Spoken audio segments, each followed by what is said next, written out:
welcome back to another episode of the Cryptcast. Joining me today is the lovely MBTeddyGram. That's me. This is actually your first time on Cryptcast. You've been on Brainwatched. You never were on Brainwatching, I don't think. But you were never on the original iteration of Cryptcast either. I'm here for the other one. We do some little things different on this Cryptcast. We mostly do reviews these days, but we do some casual talk. But we have left some reviews to Brain Flash. But we decided to do a little Cryptcast review for old time's sake. This one is a special one because it pertains to a highly rated movie that is been number one in America a few times. Number one in America a few times. I don't know worldwide stats, but it was number one in America for a good few times. But yes, we were talking about Iron Lung, which was made by fellow YouTuber. Yes, fellow YouTuber on the same level as us, by the way. Big time YouTuber, Markiplier. You may have heard of him. It's a possibility, you know. Known for doing the horror games, which this movie is actually based on a horror game that he did. Which we actually did a reaction to the trailer for the first trailer, teaser, back on Brainwatched. And I didn't know what to expect. I knew that it was going to be based on the game, and I knew very little about the game. I very much did not pay attention to his playthrough very much. Nice. But I'd still be fucking dumbfounded on the plot because it is still kind of out there. But yes, it was a big movie that Mark did all by himself. He obviously had a team behind him, but he wrote, casted himself, and directed the entire movie all by himself. Didn't sell it to any studios. He got his fans to call the theaters, and I'm so happy I got to see it. And I believe he said that it will be more available in the future. It's getting a physical release. Yeah. And I'm sure it'll get like a YouTube movies. You know how they put up movies on YouTube. It'll probably do that. But Teddy, how was your theater experience when you went? It was pretty nice. I was luckily within one of the first few theaters that were originally available. Nice. I was near enough to one of those, so. And I had to get in quick, man. I got really shitty seats. But it was, because I didn't know if the bigger theaters were gonna pick it up. So I was like, I gotta take what I can get, because I was a little late to the release of the tickets. Everyone in my theater was just, I don't know, just generally respectful. I don't know. I've never had a bad theater experience that was specifically due to other people being rowdy or anything. Yeah, even fan experiences, people talking and stuff. It's generally people know that they're gonna talk or react a certain way, like Marvel movies. Yeah, for example, the Minecraft movie was notorious for being an absolute mess most places. But for me, it's yeah, obviously everyone was cheering for all the memes and crap, but people weren't throwing shit. Yeah. So it would be really concerning if anyone was throwing anything in the Iron Lung movie, considering it contains a lot of blood. Oh, good. Girls throwing their tampons and pads. Oh, no! I was more so just thinking fake blood or, red liquids of any sort. Just not... God damn. It's blood. But yes, this movie was very gory, very bloody. In fact, it is one of the bloodiest movies I have ever seen, just for the amount it had. Honestly, I wish there was more blood. Not enough blood. You wish it was a Tarantino movie? Yeah, I should. If I was wanting to see blood in every single possible shot. Fucking Mark needs to get in, do a collab with Quentin Tarantino. My theater experience was pretty alright too. I did have one of those luxury theaters with the recliner seats. I still have a lot of theaters in my area that have like the almost like ballpark seats. Well, then that means metal and red cushions and all that. That just means the businesses where you are poor. It's almost like theaters are dying, Teddy.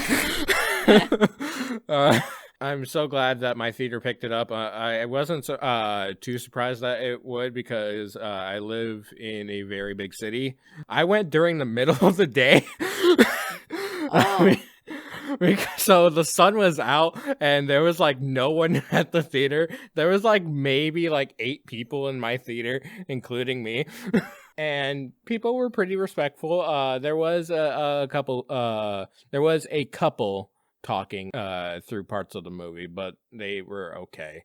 I think it was like the guy was filling in his girlfriend on some shit about Markiplier. Which is fine. But yeah, no, it's really not fine. That could have happened before they got in the theater. True. Also, I did not see the popcorn bucket that he said he was releasing, which he said would most likely happen, and that's why they let out the code for 3D printing the popcorn bucket, because a lot of theaters would not have it. And I think that's a Chad move. But yeah, I did not partake in the popcorn bucket, unfortunately. It looked similar to the Dune bucket. Lovely. But anyways, Teddy, what did you initially think of the movie going in? Going in? Yeah, like what were you expecting and what exceeded your expectations? Well, I was like, it's gonna be Markiplier in a submarine for 2 hours. That was my expectation, and I even went in like fully knowing, I was like, this probably isn't gonna be my kind of movie, but it's Markiplier and I need to go support. I will say I enjoyed it more than I thought I was going to, because I knew it wasn't gonna be horrible because it's Markiplier, but like I was like, I don't know, it's like I was like, how much can you really do with like that small of a set, you know, without like a little area? I would go insane with the claustrophobic feeling. I also went into it pretty much the same, that like I just wanted to support, but it wasn't really my kind of movie. Like, I've watched horror movies and I've been fine with them, but this was a very different kind of horror movie. It felt like you had to know a little bit about the source, but also not at the same time. But at the same time, it's left ambiguous. I'll say I went in because like the only experience I had with Iron Lung prior was I think whenever he originally announced that he was making the Iron Lung movie, I think I tried to watch the playthrough, but I didn't really pay attention, and the only thing I remembered was the coordinate thing. And since I had it on in the background, like all I really could recall from the playthrough was just him going like checking coordinate shit, going and talking about the coordinates. So I was like, I really got nothing out of that. Yeah. So I was essentially going in basically completely blind. And I will say, I wouldn't say you need to necessarily like have any experience with the game to enjoy it. But it is you have to like lock in if you want to understand what's going on. Like you can't like doze off, or like not doze off, but like zone out. There we go. You can't like zone out during the movie, because if you do, you're gonna miss shit that you need to know. Yeah. So I was locked in like the whole movie, trying to figure out like what's going on. And honestly, that was part of what made me actually like, that was one thing that actually made me enjoy it. I wasn't expecting it, but like trying to figure out what was going on did make me enjoy it more. Exactly. Because like I was like, it's like a mystery that I want to see solved.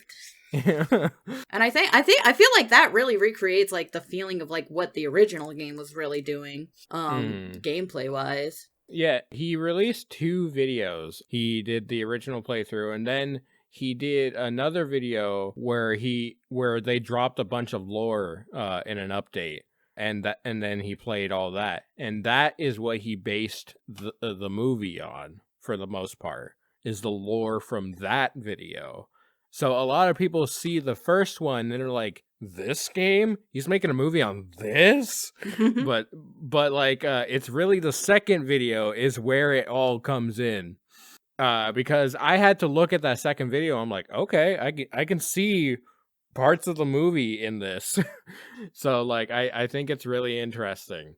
Again, I did not really know what the fuck was going on for a lot of it, and that's why I was like delving into it, thinking about it as it went on. One of my favorite things that happened during the movie, though, was the couple that were talking during bits of the movie. I could hear them talking, and then the part where Mark just says, "Shut the fuck up!" She fucking shuts the fuck up. Oh, thank God! Wow, that's so good. I imagine some people had a similar experience.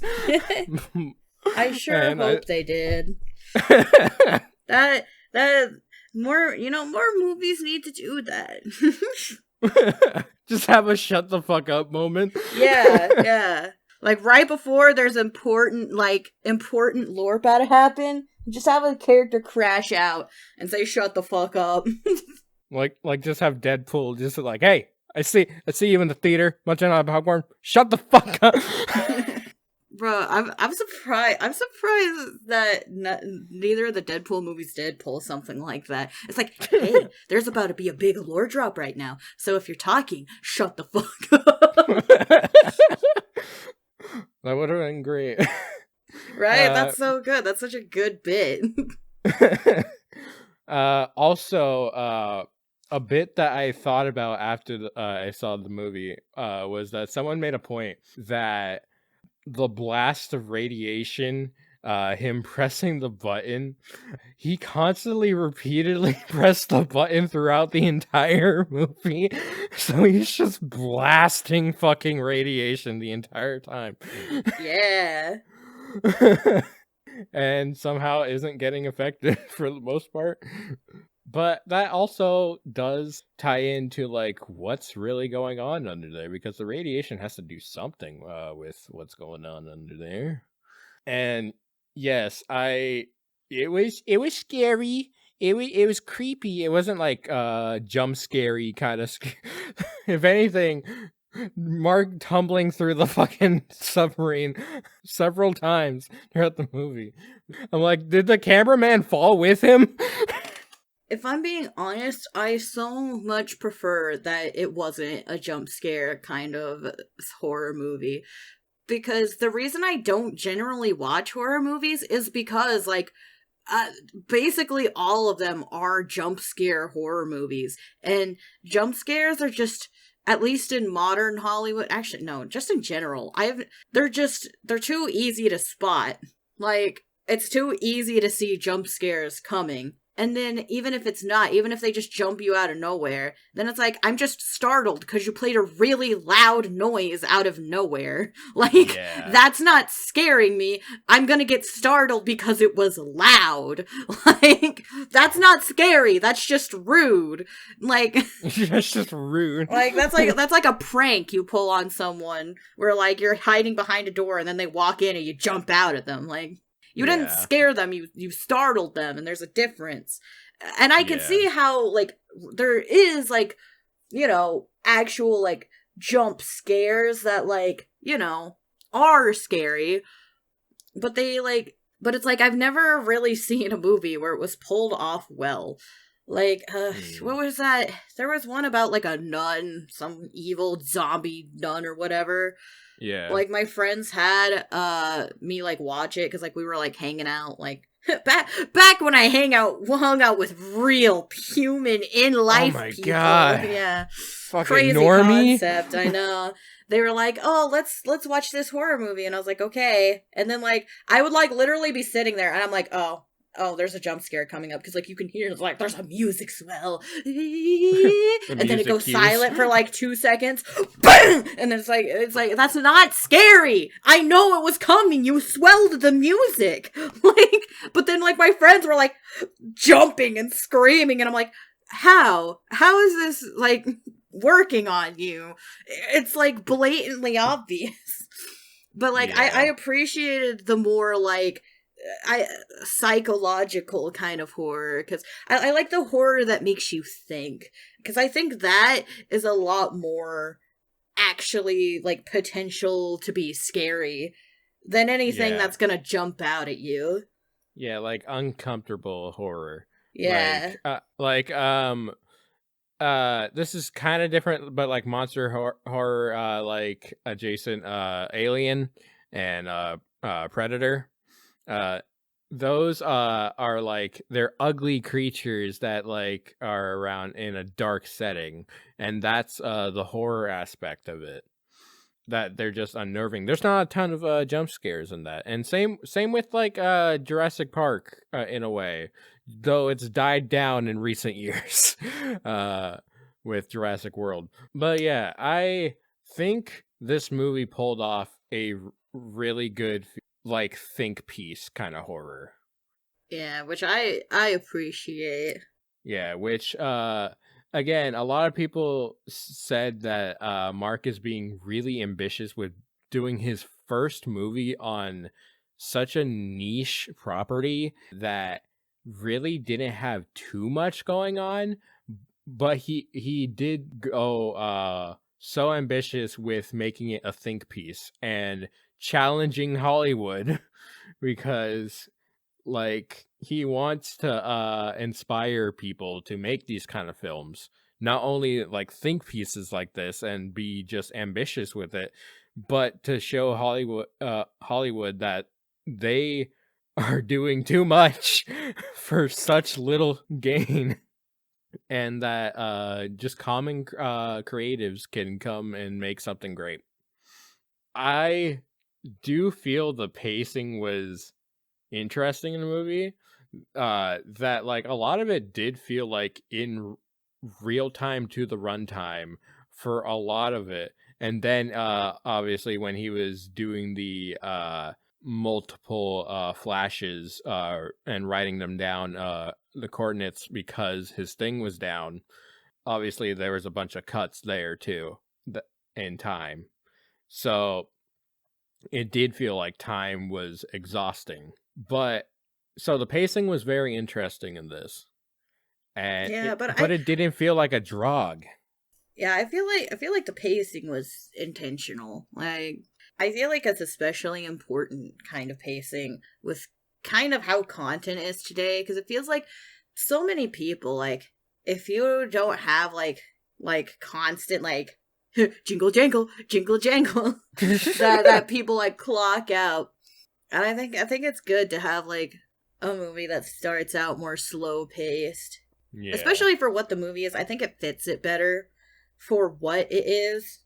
Again, with the whole horror aesthetic that he went for, that all comes from all the different types of horror games that he's ever played. He's played so many, not just like the big ones. He's played so many niche ones that take a very different take on things. So he knows every little angle of how to do horror and how to do a story in a horror. He's learned a lot from this little YouTube thing, from this little gamer thing. And I think that's very interesting and cool. And I will say though, that some people did warn about this, that the sound design got a bit skewed, varying between theaters, because some things felt very quiet when they were talking over the intercom, that you could tell if that was intentional or if it was the speakers in the theater. Yeah, that's not really Mark's fault, though. Yeah. Like, he had to go through so much to even get this shit out.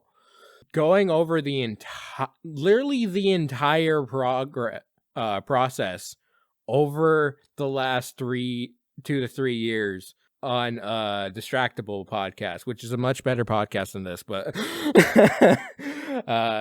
but he went through the entire process on that podcast, and just hearing every little bit that went into it was so fascinating, because he was talking about it as a little creative going and doing something ambitious, but he was also telling people, like, this is how things actually work. He had to go through a lot of channels that people would not ever think of, props to going through all that, because that shit does not seem easy at all. And did you stay throughout the entire credits? Yes. Yeah. I did too. I cried when I saw Henry. And I was like, Henry. Yeah, for those that don't know, Mark's other dog, not Chica, Henry, passed away shortly before the movie came out. He made a little tribute in the credits, like at the very end. And I knew that going in because people were already posting shit on TikTok. Oh, you did see it pretty late. That's on you. Yeah, true. I knew about that part going in.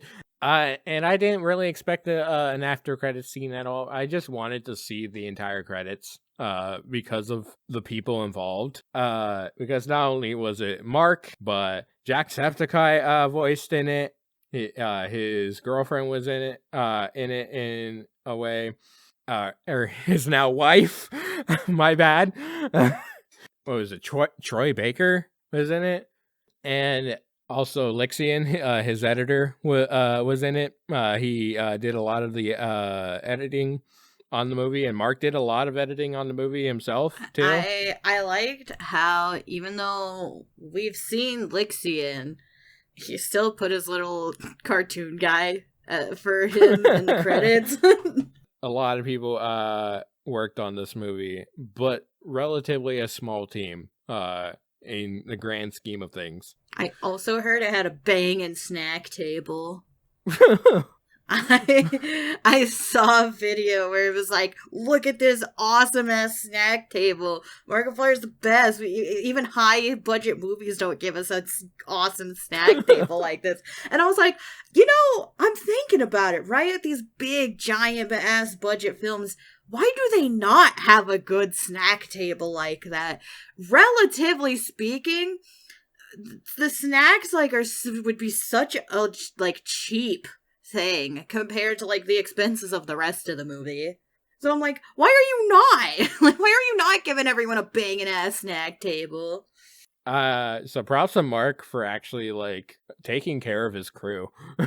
He went through so much going into the movie and during the process that now he's just on stream and in videos being like, well, I guess I'm going back to the YouTube thing. I did my big dream project, and I guess I'll sit on the YouTube thing for a little bit. I can't wait till Markiplier makes Honey Pop the movie. His other dream project. His other dream project. I expect it within the next 5 years. That would be fucking great. But yeah, he's already had so many people suggesting different movies for him to do based on games. But honestly, yes, I do want to see him do his own take on existing games and properties. But I also do want to see an original Markiplier film at some point. I would prefer to see his next project be an original one. Yeah. Because I feel like he did Iron Lung first because it's easier to sell to theaters and stuff. Hey, this is a video game adaptation rather than this is my original movie. Because like it's so much harder to pitch a movie from scratch, you know. Yeah. It's so hard to pitch an original idea, Which is why, I think it was a good call to do the game adaptation first, because now he's seen massive success from it. So now, whenever he does make an original, like, full movie, that it'll be easier for him to distribute it, because now he's already, like, actually known in, like, that sphere. and he's already done like a bunch of cinematic stuff on YouTube. Oh yeah, the Markiplier in space that are honestly more complex than a movie. Yeah, like shit that goes into that. I'd love to see what he can do to make an actual movie out of something like that. Obviously not in a choose your adventure thing. That'd be fucking insane. See multiple different movies. Yeah, imagine it's like you go in the movie, they give you like a little clicker. And then like when it gets to a choice, everyone like votes on what option to choose. No, you know how some movies do have different like Spider-Verse. Spider-Verse had different little scenes for different theaters.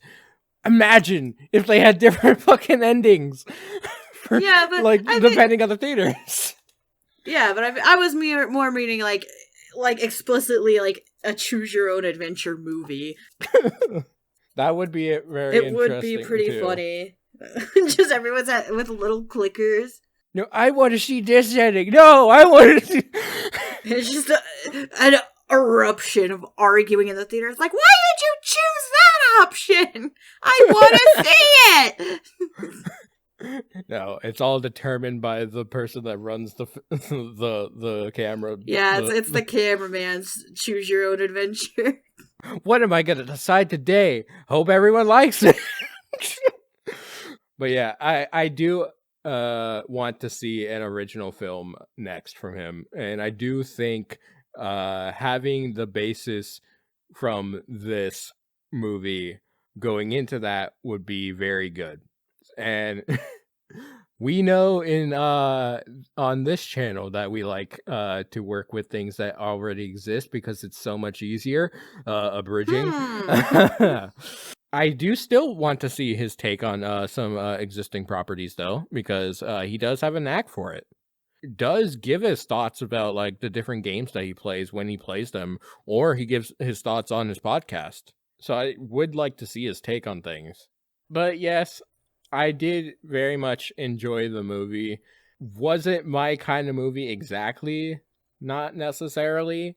But I did like it as a think piece, and I did like it in support of Markiplier, or Mark Fishbach. We're going by his government name because he put that in the credits. Can you believe Markiplier slept with the director of Iron Man's wife? Crazy. Damn, scandalous. The scandal is huge. God damn. I can't believe Markiplier would sleep with Mark Fishbach's wife. Hollywood's changed him. But yes. Overall, what would you give it on a 10 scale, Teddy? Okay. Because I was gonna say, if we're talking purely just my personal enjoyment, it'd be around a 6 or 6.5. As a judgment for it being what it is, I'd give it a solid 8.7. That's very fair. I was thinking like either way, probably a 7, just because like I do want to see more from Mark. I do think it was very ambitious to do this kind of movie, and yeah, it is not exactly my type of movie, but it was still enjoyable in some ways. And I did like the take on the horror aesthetic that he went with. And even without the horror, there was still just story that he wanted to tell. And he played his character very well. the rest of the cast did really well too. Even though we did not really get to see them, we mostly heard them. I think everyone did a great job, and I give it a solid 7. But yes, if you have not seen the movie, check with your local Why the fuck are you theater. here? Huh? Why are you here? Why did you just listen to all that if you haven't seen it yet? What's your problem? Fucking weirdo? spoilers! Probably should have said that at the front of the podcast. Spoilers! But yes, check with your local theaters if it's still playing. And if it's not, sucks to suck. Womp womp. But also, yes, wait for the physical release, and also probably YouTube release and whatever else release that Mark decides to do. Don't pirate it. This is not the kind of movie you pirate. It'd be crazy if he made a fucking Tubi release. That'd be fucking great. But yeah, I think the movie very good. Markiplier, very good. He's a man who owns 5 ovens. He's a man that made he made a big movie. He's the man that is the king of Five Nights at Freddy's. And I am very much looking forward to what he does next. He's still streaming and making content, so I guess that's what he's doing in the meantime. So taking that well-deserved YouTube break. Taking that well-deserved YouTube break, movie break, life break, because he's been exhausted from it all. So he's finally going on his honeymoon. So because he got married during the process of the movie. Lovely. I'm wondering what he's gonna do with his bathroom that he decided to film with his fucking rendering farm. Because I'm hoping that he figures something out for the next movie that won't burn down his house. So I very much look forward to it. And Teddy, any last thoughts? Blood. There is blood in this movie. There might just Lots be. of it. And thank you everyone for watching. And I'll see you in the next video. Bye-bye!